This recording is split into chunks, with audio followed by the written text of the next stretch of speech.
Okay, so today's a very special day, a very special celebration, and as we reflect on today, there's 3 lessons that we want you to take away with you. So we'll begin with the end in mind. 3 lessons for life. Lesson number 1. Faith brings focus and fearlessness. I'll repeat that. Lesson number 1, faith brings focus and fearlessness. Lesson number 2, intelligence is nothing without transcendental knowledge. And lesson number 3, if we kill the demons inside of us, we will not have to worry about any of the demons outside. Okay? Today is the special appearance day of a special form of the Lord. That form of the Lord is called Lord Nrisimha. A special form, a unique form that came for his unique devotee who is named Prahlad Maharaj. So we're going to read the pastime.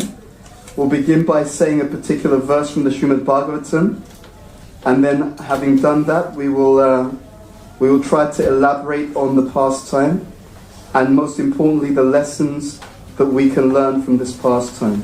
Okay, so what we're going to do is we're going to read from 7th Canto, Chapter 3, text number 35. Okay, so let's just check for the... Okay, 7.3.35. Before we read from this chapter, what we'll do is we'll just say some prayers. Om Namo Bhagavate Vasudevaya. Om Namo Bhagavate Vasudevaya. Om Namo Bhagavate Vasudevaya. Om Namo Bhagavate Vasudevaya. Om Namo Bhagavate Vasudevaya. Om Namo Bhagavate Vasudevaya. Okay, so this is the 7th canto of the Srimad Bhagavatam. The Srimad Bhagavatam is actually a unique, very, very auspicious literature. The Srimad Bhagavatam, this book that we are reading from, is an incarnation of God himself. Grant Avatar. The Srimad Bhagavatam is said to be a literary incarnation of the Supreme Personality of Godhead. So what actually happened is that Krishna appeared on the earth over 5,000 years ago. When he left the planet, he left behind this particular literature. So this literature represents fully the Supreme Personality of Godhead. Therefore, every single individual who reads the Srimad Bhagavatam, who reflects on the teachings of the Srimad Bhagavatam, it is as if you have directly associated with God himself. And that is the greatest association because it gives the greatest blessing. So in this particular pastime, it's not a story. It is a pastime that took place upon the earth long, long ago. We have a personality named Hiranyakashipu. And in this particular verse, it is just after he has done many austerities. His austerities were so intense. His tapasya, his activities were so intense that it was literally causing disturbance throughout the entire universe. The demigods were so disturbed, they went to Lord Brahma. Lord Brahma, you've got to do something about this. There's this dude who's performing these austerities. And these austerities are disturbing everyone. So Lord Brahma, he approaches Hiranyakashipu, this demon. And he's asking, what do you want? So Hiranyakashipu, in this series of verses, these are the last few verses, 7th canto, chapter 3. The verses right at the end are the requests, or we could say the Christmas list of the demon. Okay? It's the Christmas wish list of the demon named Hiranyakashipu. So I'm just going to read the verses. This is what he's asking for. So just in case you wonder, what do demons want for Christmas? Now you're about to find out. So he writes, he speaks. O my Lord, O best of the givers of benedictions. He's addressing Lord Brahma. Lord Brahma is not God. Lord Brahma is the topmost demigod in the material universe. So Hiranyakashipu says, O my Lord, O best of the givers of liberation, right? So this is how demons flatter demigods. If you will kindly grant me the benediction I desire, please let me not meet death from any of the living entities created by you. So the first request, make sure none of the other living entities can kill me. Second request, verse number 36. Grant me that I not die within any residence or outside any residence. Grant me that I not die within any residence or outside any residence during the daytime or at night, nor on the ground or in the sky. Grant me that my death not be brought by any being other than those created by you, nor by any weapons, nor by any human being or animal. Sounds quite good, right? You know, like sometimes they create a contract and you think that they've covered all the bases. Everything's covered in the contract. Sounds intelligent. Let's go on. Verse number 37 and 38. This is the last two verses. Grant me that I not meet death from any entity, living or non-living. Clever, right? So no one who's alive should kill me. No one who's dead should kill me either, right? Just in case any zombies come up. Okay. Grant me further that I not be killed by any demigod or demon, or by any great snake from the lower planets. Since no one can kill you in the battlefield, you have no competitor. Therefore, grant me the benediction that I too may have no rival. Give me sole lordship over all the living entities and presiding deities, and give me all the glories obtained by that position. Furthermore, give me all the mystic powers attained by long austerities and the practice of yoga, for these cannot be lost at any time. So this is the end of this chapter. Chapter 3, 7th canto of Bhagavatam. So, we have an intelligent demon on our hands. He doesn't want to die. In fact, he wants to live forever. This demon is named Hiranyakashipu. It's a very interesting aspect of the Vedic literature. The names have meaning. Okay? And in traditional cultures, every name had a specific meaning. Hiranyakashipu. The name means someone who loves soft beds and the Benjamins. Okay? So money and sex. Okay? So this is what he's into. This is why he has the name that he has. But every saint has a past. Every sinner has a future. So there are two main characters, or actually three main characters in today's discussion. One demon named Hiranyakashipu, one great saint named Prahlad, and the Supreme Personality of Godhead himself, Lord Nrisimha. Every saint has a past, every sinner has a future. So we're talking about these three personalities. So let's start with Prahlad. Prahlad comes later on. He is the son of a demon. But Prahlad has a past life. In the Vedic literatures, they explain the past life of so many personalities. The reason for the explanation of the past life is so we can see the entire trend. Right? You see someone is going through something in this life, and you think, but they're such a nice person, right? They're such a friendly person. Why are they going through these difficulties today? And there's always a backstory. So this is explained in the Nrisimha Purana. It's also explained in the Hari Bhakti Vilas. It explains that Prahlad had a previous life. So there was a Pandit, a Brahmana named Vasu Sharma. And he was a very great Brahmana, great Pandit, very learned. He had a very austere and very high-class wife. And this Brahmana and his wife, they had 5 sons. The youngest son was named Vasudeva. And at some point, that youngest son, he became attached to a prostitute. And because of an attachment to a prostitute, he was engaged in all kinds of sinful activities. But one day, Vasudeva and the prostitute, they got into a fight. They got into an argument, not a fight, not a physical fight, but they got into a quarrel. How many of you are married? Anyone married here? Raise your hands. Okay, some of you. Okay.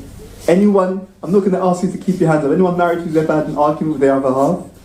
Anyone? Okay, interesting. Right? Don't worry about it. It happens everywhere, okay? So they got into an argument. And because they got into an argument, that day, both Vasudev and the prostitute, they did not eat anything. They fasted all day and they did not sleep all night. So that day that they fasted and stayed awake all night, that day was a day which was dedicated to Lord Nrisimha. So, because of that austerity, they didn't do it on purpose. It just so happened that that was done on that particular day. But because of this, they gained tremendous blessings from the Lord. And due to the tremendous blessings that they received from the Lord, the prostitute, in her next life, she became an apsara. She became a member of the heavenly realm. And then in the life after that, she went back home, back to Godhead. So that's what happened to the prostitute. The fallen Brahmana, Vasudev, he became Prahlad Maharaj. He became the son of the demon named Hiranyakashipu. Okay, so this is the backstory. Hiranyakashipu, at this particular point, he's done all these austerities. The austerities were so intense that he literally had no flesh on his bones. In fact, it is said that when he was performing his austerity, there was like an anthill all over him because the insects had bitten all the flesh off of his body. But his body was revived actually by Lord Brahma. He sprinkled some spiritual water on the body of Hiranyakashipu, and as a result his body became very strong and very youthful again.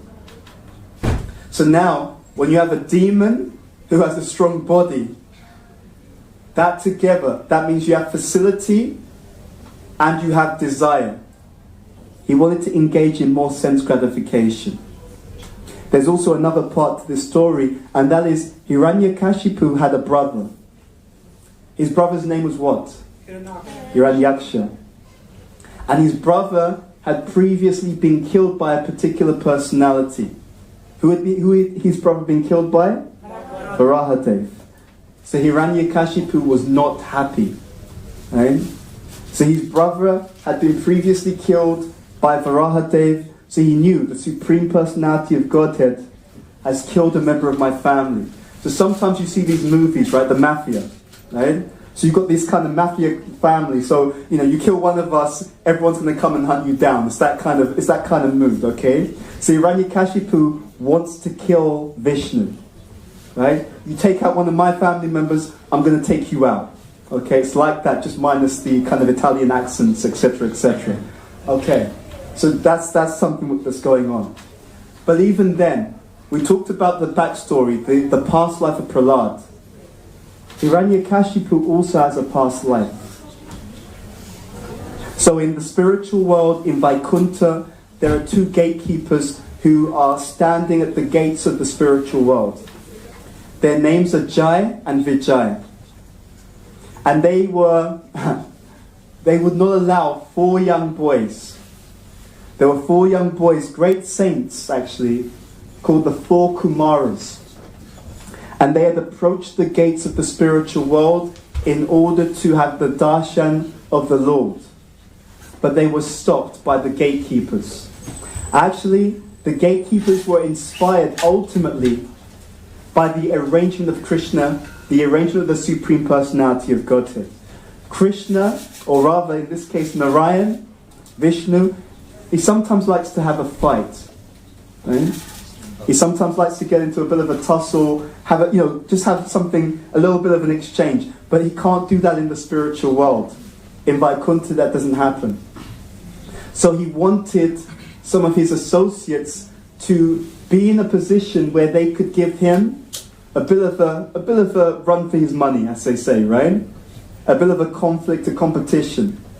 So ultimately the 4 Kumaras, because they were not allowed to enter into Vaikuntha, they cursed Jai and Vijay. We're going to curse you to become demons. How dare you not allow us to see the Lord? We're going to curse you. You'll become demons and fall into planet Earth. So Jaya and Vijaya were cursed to become demons on 3 different births. So they came as Hiranyakashipu and Hiranyaksha in one birth. In another birth they came as Ravana and who? Kumbhakarna. And in the other birth they came as Shishupal and Dantavakra. So it is explained in the Bhagavatam that they took birth in the material world 3 times. So Bhagavatam says they took birth 3 times. How many times did they come to the earth? How many times? 4. They came 4 times. So they came in the 3 different ways that we explained, but they came a 4th time in the pastime of the Supreme Personality of Godhead who appeared on the earth 500 years ago. That Supreme Personality of Godhead who is the combined form of Radha Krishna. Shri Krishna Chaitanya, Radha Krishna Nahi Anya. That Lord is named what? Who? Lord Chaitanya Mahaprabhu. And when Jaya and Vijaya came for the 4th time, they took birth as who? Jagai and Mother. So they came 4 times. Okay? So, Hiranyakashipu, he has this past as one of the gatekeepers of Vaikuntha, but now he's been cursed to become a demon, and he's doing a good job of being a demon. Right? This pastime is full of these amazing contrasts. Right? In order to understand the good, one of the best ways to understand the good is to see its opposition, to see its counterpart. So you have this older demon, Hiranyakashipu, contrasts with this young saint, Prahlad Maharaj. Prahlad, the name means great bliss, great ecstasy. When Hiranyakashipu was performing all these intense austerities, and when the demigods were being disturbed, while Hiranyakashipu was doing this, Hiranyakashipu's wife was pregnant. She was pregnant with Prahlad. The demigods being disturbed, the king of the demigods, Indra, he decided, you know what? We're going to kill this woman and the child in the womb. But that endeavor was stopped. So a great saint named Narada Muni, he said to the demigods, stop. Do not kill this child in the womb. In the womb of this lady is a great devotee. Okay, Narada Muni explained to the demigods, in the womb of this lady is a great devotee. Narada Muni took Hiranyakashipu's wife and allowed her to stay in his ashram, in his abode. And he instructed the wife of Hiranyakashipu. What was very significant, she received the instruction, but not only did she receive the instruction, the child, Prahlad Maharaj, in the womb, he also heard the instruction that Narada Muni had given to his mother. There's something very special about being young. In the Ayurvedic literatures, it explains that before the age of 5, the child's intelligence is not properly developed. So there's no filter. So whatever the child hears in the womb and before the age of 5, it goes straight into the child's mind and it leaves a deep spiritual impression, if it's spiritual knowledge. So Prahlad in the womb heard the teachings of the pure devotee Narada Muni. And because he became absorbed in the teachings of a pure devotee, Narada Muni, therefore Prahlad Maharaj was destined to become a great saint, a great devotee of the Lord. So, the story goes on. So you have Hiranyakashipu, this great demon. He's received all of these benedictions, and the idea is that by these benedictions, it's okay. I can enjoy forever. Okay? No one's going to kill me. Demigods can't kill me. Demons can't kill me. Animals can't kill me. Great. I can't be killed in the daytime or in the nighttime. You know, the way he feels about it is that all the bases have been covered. Now I can just have a good time. Okay, on planet Earth. So that's the idea. So, Eventually, Prahlad is born. Hiranyakashipu, just like any self-respecting demon, wants his son to have the best education, right? So he makes sure he's enlisted into, you could think of it like a private demon school, okay? Right? You know, you pay your fees, you know, the kids go away, learn from the best teachers, that kind of thing. So, his son is being educated by these demons, Sanda and Amaka. They are actually, they come from the priest of the demons, Shukracharya. Yeah. So you think that, you know, they're coming in that connection, so they must know about demoniac behavior and so on, because, you know, it's a priest of the demons. So they try to teach the son, try to teach him all kinds of materialistic understanding. So one day, Hiranyakashipu calls for his son, and he just wants to see, you know, how's it going, right? I'm paying for this education. I want to see, what am I getting for my money? So he asks the son, so what are they teaching you? Just tell me what you're learning at school, right? Your parents are like that. I remember when I was young, the parents, you know, they come for the child's open day, right? Your parents' evening. So they come, and then the teachers are going to tell the parents what you're like in class. Okay, so you're always worried, you know, how much they're going to say about it. So it's in that same kind of mood, right? So Hiranyakashipu is asking his son, so what are you learning? And Prahlad starts to speak about spiritual subjects. Okay? And it's a very interesting contrast. King of the demons, son is speaking about devotion. And that's the one thing that a demon does not want to hear about. Okay? Doesn't want to hear anything about that. And because, again, think about the context. He knows that the Supreme Personality of God had killed my brother. And now my own son, my own flesh and blood, is talking about devotion. Devotion to God. As far as Hiranyakashipu is concerned, God is a four-letter word. So he doesn't want to hear that. He actually tells the teachers, you need to be careful, because there may be some Krishna conscious dudes in the school, right? Be careful. My son's coming and talking this stuff about devotion, etc. Teach him properly. The teachers try again. They try and teach the son all this materialistic understanding.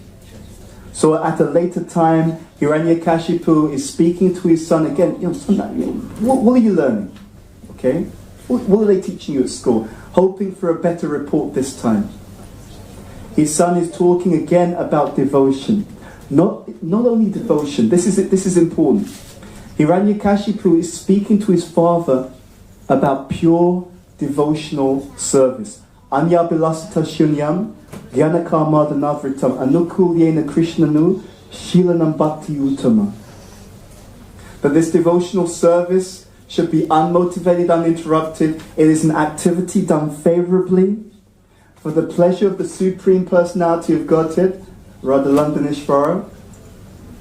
free of all selfish desire, free of the desire for karma, that means material, fruitive activities, free of the desire for gyan, which means no desire for liberation, completely pure. Hiranyakashipu just could not take any more. At that point he decided, I'm going to kill my own son. And he made various attempts to kill his own son. One attempt was to arrange that for his son to be thrown off the top of a mountain. So Prahlad was actually thrown. And it is explained that he was falling and falling and falling, and just before he hit the surface of the ocean, the Supreme Personality of God had saved him. Eventually Hiranyakashipu saw that for some reason all these attempts to kill my own son, they're not working. And he had a conversation. He says, you know, my son, I've tried to kill you on many occasions, right? Let's just have a heart-to-heart, right? Around the dinner table, that kind of thing. Family member to family member. I've tried to kill you on many different occasions, but somehow it's not working. What's going on here? Like, what's your secret? What is it? Where is this power coming from? You seem to have some kind of power that is stopping me from being able to kill you. Where have you got this power from? Prahlad Maharaj says something very interesting to his father. He says, the same power that is protecting me is the very same power that is allowing you to have anything that you have.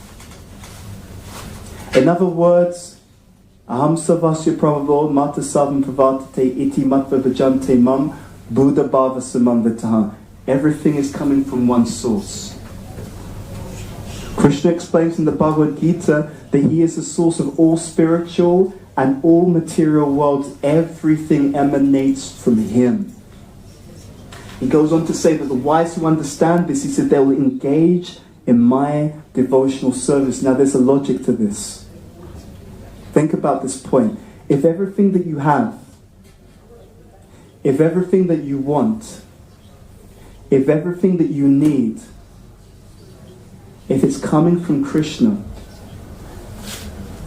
then wouldn't it be the most intelligent thing for anyone and everyone to worship that one person who is the source of and the controller of everything? Bhaktaram yakina tapasyam savaloka maheshram suridam savabhutanam vyatmanam shantim richati. He's the Bhaktaram. He's the supreme enjoyer of everything. Sava loka maheshram. Sava means all. Loka. Loka means all the planets. Maheshram. Maha, great. Ishvaram, controller. He's the source of everything, and he's the person who's in charge of everything. I had a friend who was working in one company that I was working in. And I was trying to figure out, how did he do so well in the company? And then I remembered what he did. When he joined the company, the first thing he did in the company is he started to network with all the senior people in the company. Right? Isn't that clever? He went straight to the top. Right? He did everything he could to build some friendship, to build some connection, to build relationships with all the senior people in the company. Because he was smart. He knew, if I'm in with all the senior people, then everyone else will think, okay, he must be special, and they'll give me additional opportunity. Right? He knows the boss. Be nice to him. Right? This kind of idea. There's a story. There's a story of a king. And the king was giving a benediction. He was giving gifts to every single member of his kingdom. He sent out all of his servants and he said to them, just go throughout the kingdom and tell all my citizens whatever they want, I will give each and every one of them a particular gift. They can just ask whatever they want. So the servants of the king went throughout the kingdom. They went to every single resident of the kingdom. What would you like? The king wants to give you a gift. Different residents, they asked for different things. The servants came to the house of one Brahmana. They knocked on the door, they spoke to the Brahmana. The king wants to give everyone a gift. What would you like? The Brahmana sat down and thought for a while. And he told the servants of the king, he said, I just want that the king comes to visit me. And the servants were, they're all a bit surprised, like, are you sure? Like, it's a king. You can have anything you want, but are you sure? He said, it's okay, all I want is that the king should come and visit me. Okay, okay, if you're sure, okay. Servants went back to the palace, they told the king that there's one member of the kingdom. He's a little bit, I don't know, a little bit unusual, he's a bit of a weird guy, right? He just wants you to visit him. Okay? That's what he wants. So the king told the servants, okay, let's prepare. Prepare for us to visit the king. For me to visit this Brahmin. So the servants started to prepare and they thought to themselves, okay, so the king's going to come and visit the Brahmana. Now we know that the king, whenever he goes anywhere, he's used to a very scenic route. Okay, very beautiful environment, scenic route, smooth roads, all that kind of stuff. So they thought, if we're going to visit this Brahmana, we have to make sure the roads are very scenic. Very beautiful, nice flowers along the road, nice scents along the road, very, very beautiful surroundings. They arranged the entire path from the palace to the Brahmana's house. Then they thought, yeah, and actually, when the king gets to the Brahmana's house, maybe he'll be thirsty or hungry, and he's used to the most wonderful juices, berries, food, etc. So we're going to have to make sure that in the Brahmana's house they have very nice food, drink, all these different things. So they started to prepare that, and then they thought, the king, he's used to being around palaces, right? That's the kind of that's how he likes to live, right? So we're going to have to make sure that if he visits a Brahmana, it can't be in a small hut. It's not regal enough. So we're going to have to make sure that the Brahmana's house is of the caliber that the king is used to. So again, they redid the Brahmana's house, made it very palatial for the king's visit. In other words, the Brahmana was very intelligent. He knew that if I just asked for the king to visit me, if I have that connection with the king, everything else that I need will automatically be arranged. Everything. So, in the same way, Krishna being the source of everything, when a devotee is fully surrendered, fully connected to Krishna, as is the case with Prahlad Maharaj, everything else comes. In the story of Hiranyakashipu, the father of Prahlad Maharaj, we see such an amazing contrast. Hiranyakashipu is the king of the demons. Everyone is subjugated to his will in the material universe. He has tremendous wealth, opulences, people surrendering to him, people fearful actually. It said that some of the residents, they were trembling in fear because of his power. So you have the demon who has everything, supposedly. But he was always fearful. There's a very deep lesson here. If you have a disturbed mind, if we have a disturbed heart, it does not matter what an individual has materially. An individual with a disturbed heart and a disturbed mind can never be happy. And then we have the contrast with Prahlad Maharaj. Prahlad Maharaj, in a sense, did not have anything. He's a 5-year-old boy, okay? Did not have anything. But Prahlad Maharaj was always, under every time, place and circumstance, he was always fearless. There's a very powerful prayer in the Srimad Bhagavatam. There are many powerful prayers. 5th canto, chapter 18, text number 8. The Bhagavatam says as follows: Om Namo Bhagavate Nrisimhaya, Namaste Tejase Avir Avir Bhava, Vajranaka Vajradamstra Kamasayan, Randaya Tamo Grassa Om Swaha, Abhyam Atmani Bhuyishta Onshrum. This very powerful prayer of the Srimad Bhagavatam is translated as follows. I'm just going to give you the exact translation from 5:18:8. How can we say that? How can we say that the desire for fruitive activity is demon-like? This is how it works. As we go through life, the body grows old. Has anyone noticed that, or is it just me? Right. And no one wants to grow old.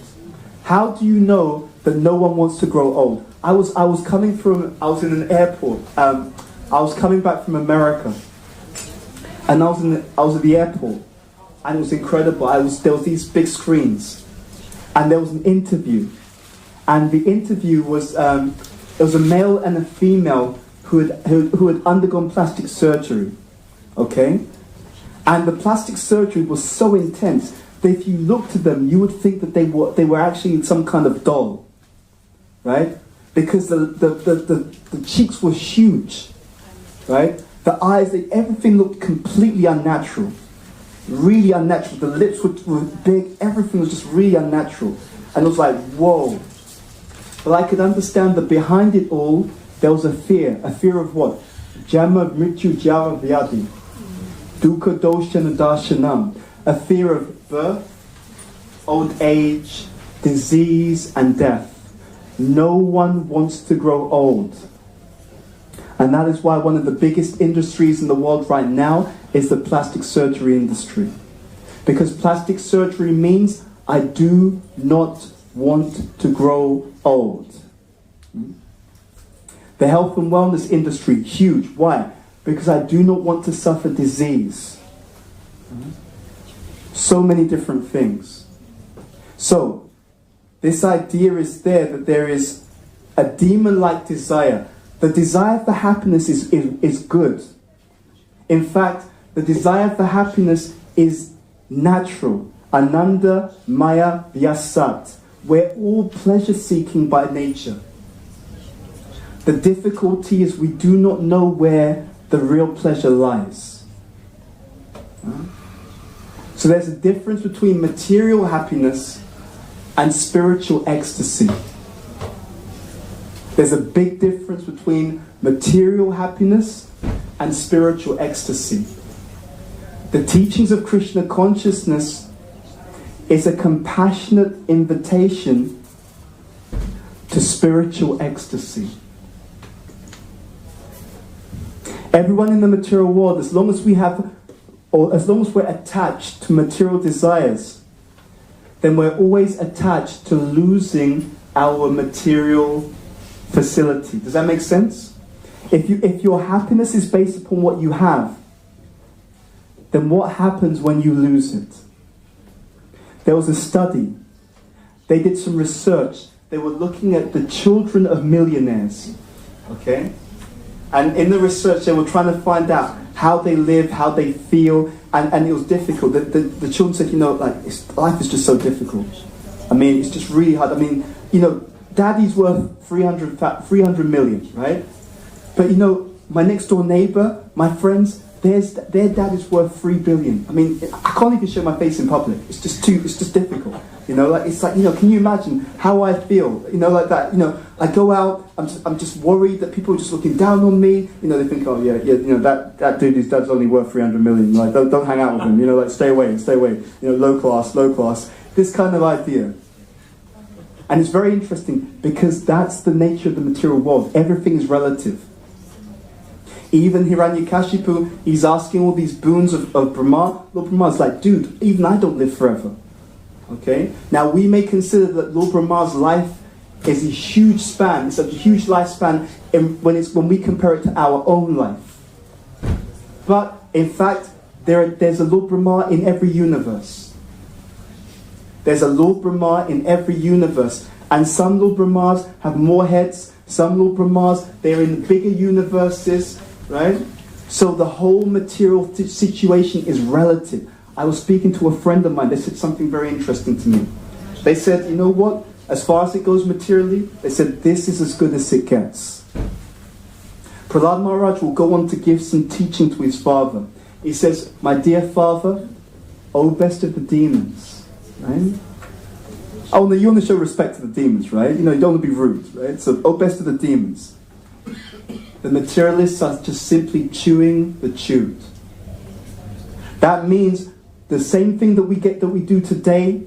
Okay, you may get some stimulation. You do it tomorrow, it's less stimulating, isn't it?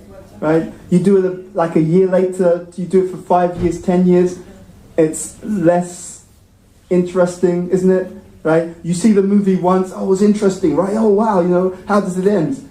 You see the movie next year. Alright, yeah, I know how the movie ends now. They're going to do a rerun of the movie 10 years time. It's like, I'm bored now, I've seen this movie before. That is the nature of material existence. But the downside is even worse. The downside is not only do we become bored with the material activity, but we become addicted to the material activities that we become bored with. So Krishna consciousness is a way out. Krishna consciousness is a science of ecstasy.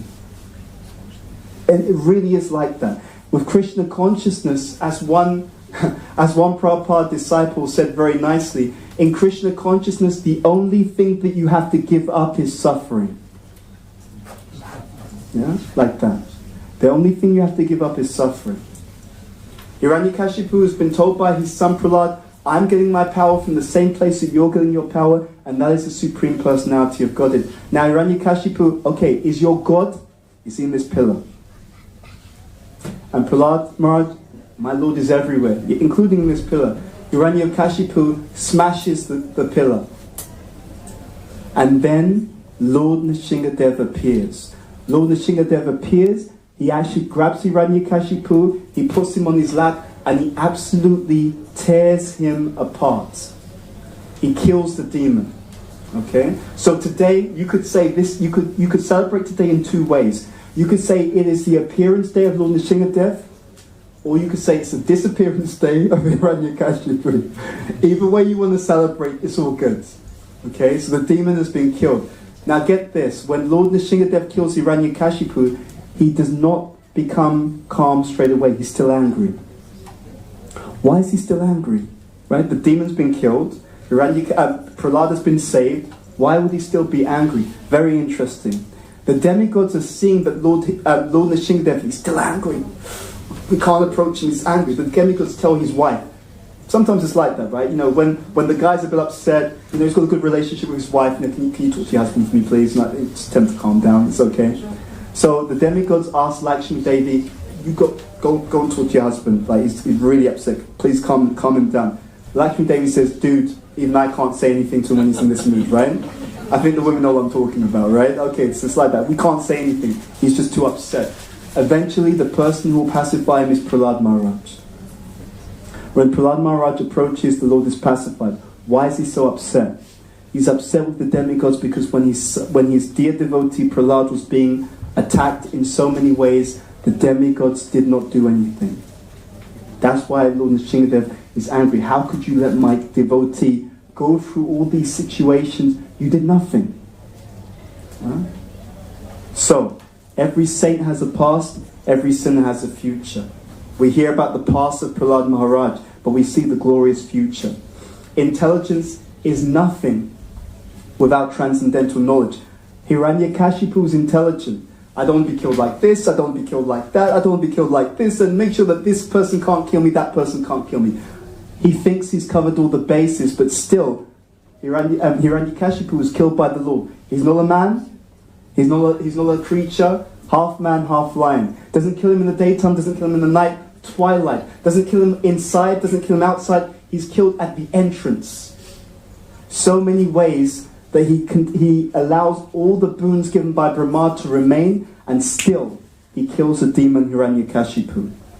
Now this last point, and then we'll stop, because I know we're over time. The last point we made is that if we kill the demons within, we will not have to worry about any of the demons outside.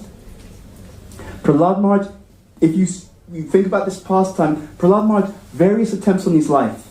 Demoniac father, thrown from mountains, all this kind of stuff. Do you ever hear that Prahlad was going around looking for a therapist?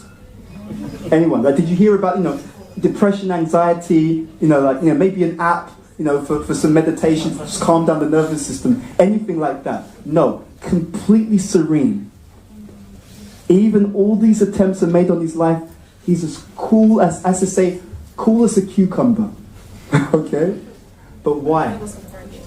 Because he's completely and totally fearless. Completely and totally fearless. When one is completely feeling the loving protection of the Lord, then in every single circumstance you become fearless. Just take a moment to think about that. What would your life be like? What would our life be like if we had absolutely no fear? What would your life be like if you were completely confident, bold, and fearless? On these special days, if we pray sincerely to Nrisimha, who's so beautifully present on the altar, just below Subhadra Maharani, the deity of Nrisimha is there. On these days when we pray, please destroy any of the impurities in my heart, so that I can become fearless in my loving service to you, in my loving service to Radha Londonishvara. Don't think that these prayers are just some kind of idea or some kind of, concoction. These verses and these prayers have unlimited power, unlimited devotional power.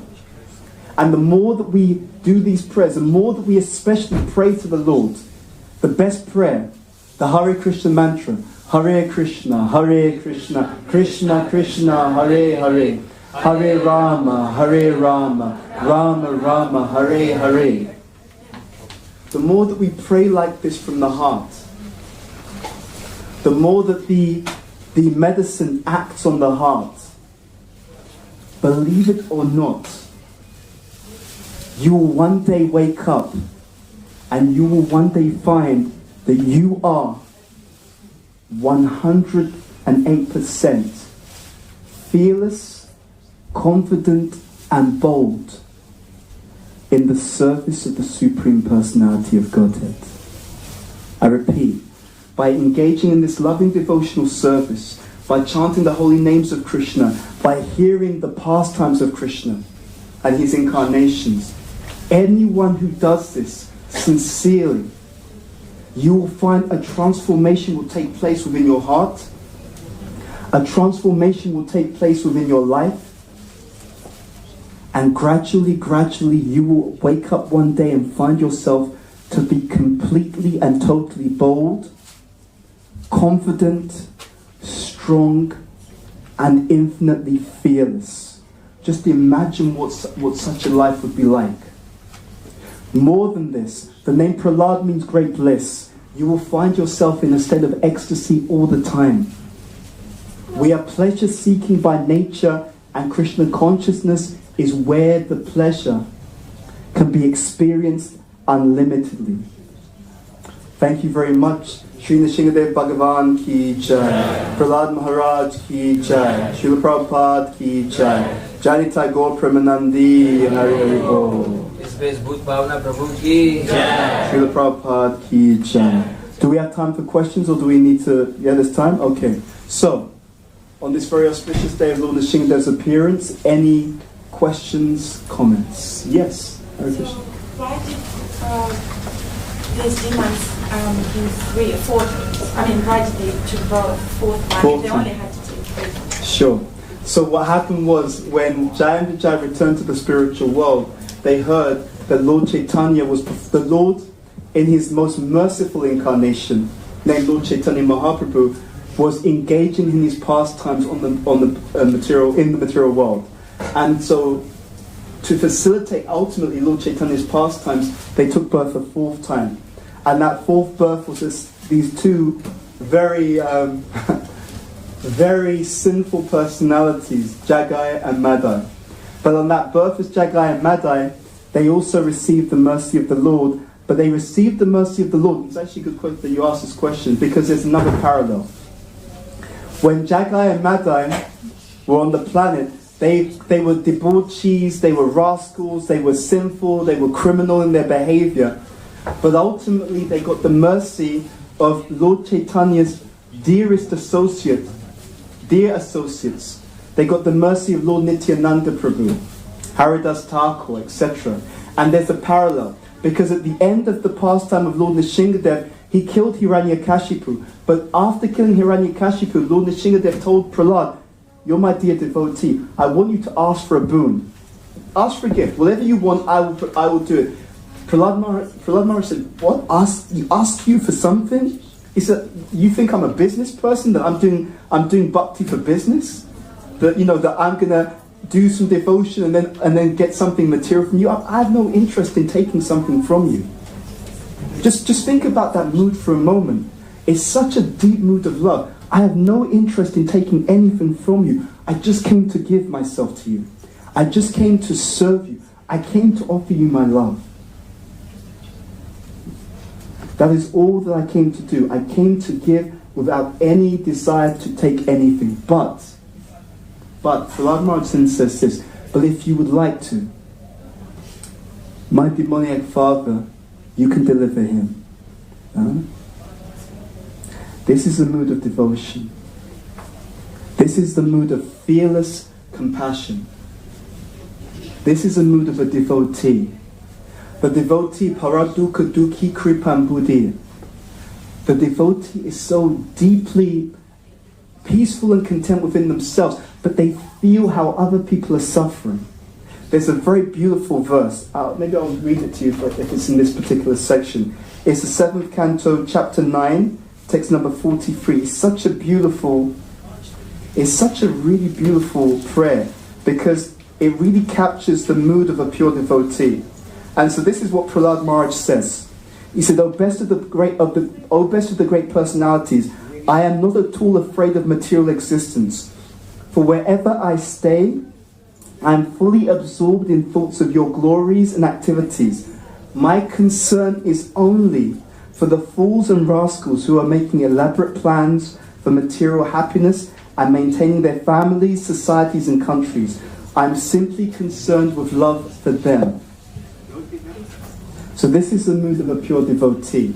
They are so much full with devotion, bliss, happiness. They're simply concerned for everyone else who's suffering. For everyone else who's suffering birth, old age, disease and death.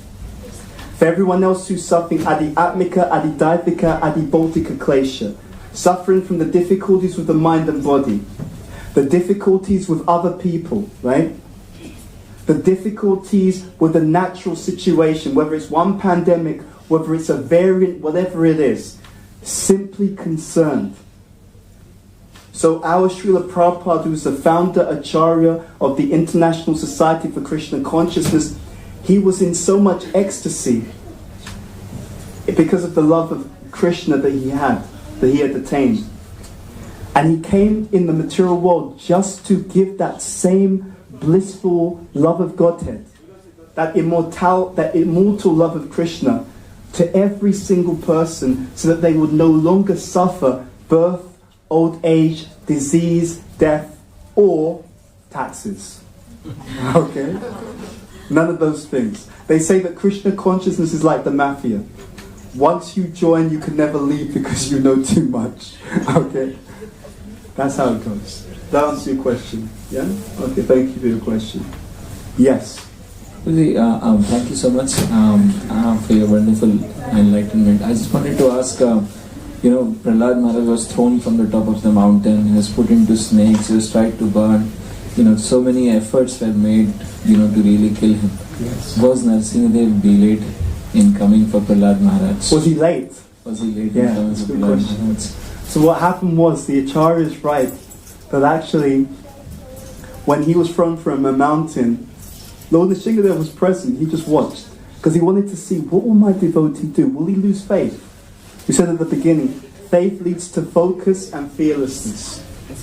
Right? So he was wondering, will my devotee lose faith? Because it's an easy thing to happen, right? Where's God? I'm such a nice devotee, I come to the temple, I'm even nice to that bhakta who I don't really like. What's going on? I'm doing my chanting, I take prasadam, how come Krishna doesn't help me out? So Krishna always helps. We know what we want, Krishna knows what we need. Okay? Actually, Lord Nrisimha wanted to glorify his great devotee. See, you're not glorious if everything is easy. Right? Everything's easy, you practice something, everything's easy, there's no challenges. It's not so glorious. But what's really glorious, when you see a really deep loving relationship, when those people who are in that loving connection, when they go out of their way for each other, when they make sacrifices one another, when they are loyal to one another, when they have every reason to be disloyal, when they have every reason to say, you know what, I'm not going to bother, I can do something easy, I can check out of the relationship, when they have every reason to give up, and yet they continue on that path with deep loyalty and deep devotion, it's such a powerful example. And it sends such a powerful message to the world.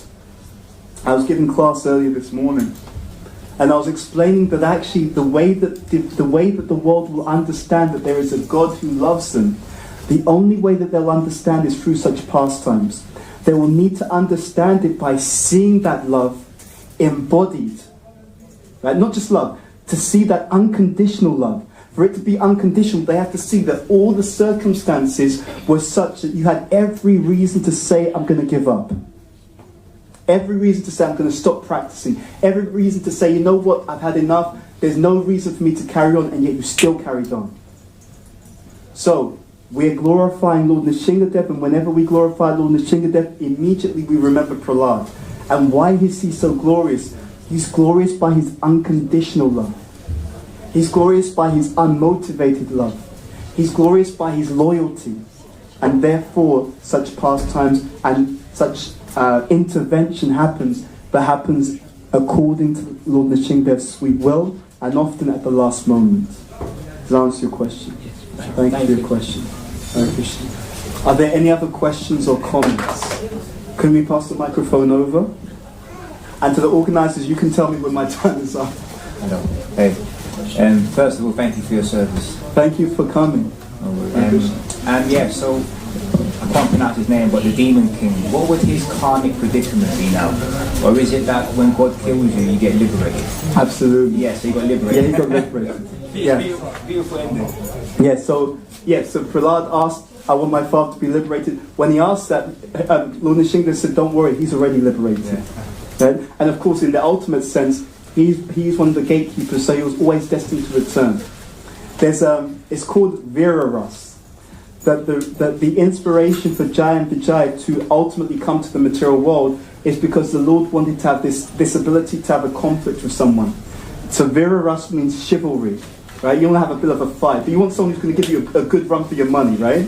You don't want someone who's going to yeah, he's a wimp, I just hit him once, he fell down, that was the end of it, right? Sometimes in boxing matches, they knock him out first punch, right? And everyone's like, nah, that was boring, it's terrible. You want someone to give you a real fight, so yeah, like God's Leela. God's Leela, exactly. Thank you for your question. Thank you. Any other question or comments? Yeah, can you pass the microphone to the back, please? Hare Krishna. Thank you for the wonderful class. Good to see you. Hare Krishna. My question was, so you were just describing like Prahlad Maharaj's unconditional and unmotivated love. Yes. So he had no expectations, but he had complete confidence in the Lord. I don't understand how he had no expectations. So he had confidence that the Lord would protect him, but he didn't have the expectation that the Lord will protect him. So how do those things work together? Yeah. Could you explain that? The expectation of a pure devotee is that whatever the Lord wants, I will be satisfied with that. So it's not that because someone is a pure devotee of Krishna, they're expecting a particular type of reciprocation. In fact, the achievement of love of Godhead is the reciprocation. It's like this. If you at every single moment feel completely full with love for Krishna, and as we read in this 7th canto, chapter 9, text number 43, Prahlad Maharaj says, I'm just concerned with love for them. If you love Krishna, Mamaivam so jiva loke, jiva bhuta sanatana, manashishtani indriyani, prakritishtani kashati. Because the living entities are part and parcel of Krishna, when you love Krishna, you love everyone. And the love itself is fulfilling. You don't need anything, right? This is the mistake that people think about being spiritual. They think, oh, you're spiritual, and then you want something from God. No, if you're spiritual, if you actually are spiritual, you don't need anything, right? Because Krishna Karshini, for someone who's achieved love of Godhead, Krishna is under your own control. And this is the beauty of bhakti. The bhakta wants to surrender to Krishna, and Krishna wants to surrender to his own devotee. So what happens in Krishna consciousness, the beauty of Krishna consciousness, is that we fully give ourselves to the Lord, and Krishna is so much more eager. He wants to fully give himself to you as well. Yeah? And you're so full because you have Krishna. If you have Krishna, what do you need? To answer your question. Thank you for your question. Thank you. Any other question or comment? Yes, if you could pass the microphone this way, please.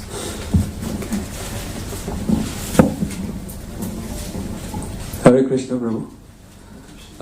I've been listening to so many discourses, but I think this was one of the best ever I have heard. I'm really great and thankful that I got an opportunity to visit and see. So I just want to say thank you from my bottom of my heart. Hare Krishna. Hare Krishna.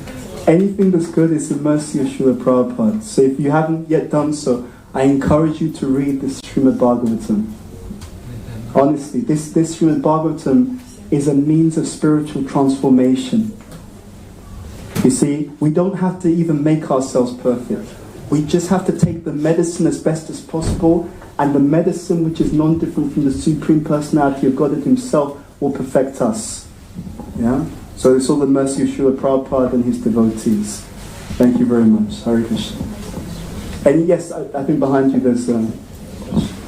Hare Krishna. Hare Krishna. Thank you for the nice class. My question is, the Jai and Vijay, they're the doorkeepers. Yes. And we know that one who is killed by Lord, they get impersonal liberation. Yes. So how do we understand this? Yeah, it's a good point. Ultimately, they return to Vaikuntha. So you should consider it in that way. Ultimately, they return to Vaikuntha. So Jai and Vijay, in this pastime, they will take birth for different pastimes of the Lord, but then after that, they return to the spiritual world. And they return to their positions as Jai and Vijay, ultimately. Yeah. Thank you. Thank you. Hare Krishna. Any other question or comments? Okay. Normally I'd say at this time everyone's thinking it's time for prasadam, but there is no prasadam today because we're fasting. Oh, there is? For those who aren't fasting. Oh, okay, that explains it. No, I'm joking. Okay, thank you very much. Sri Nrisimha Bhagavan ki jai. Prahlad Maharaj ki jai. Srila Prabhupada ki jai. Jai Nitai Gaur Premanandi Hari Hari Bol. And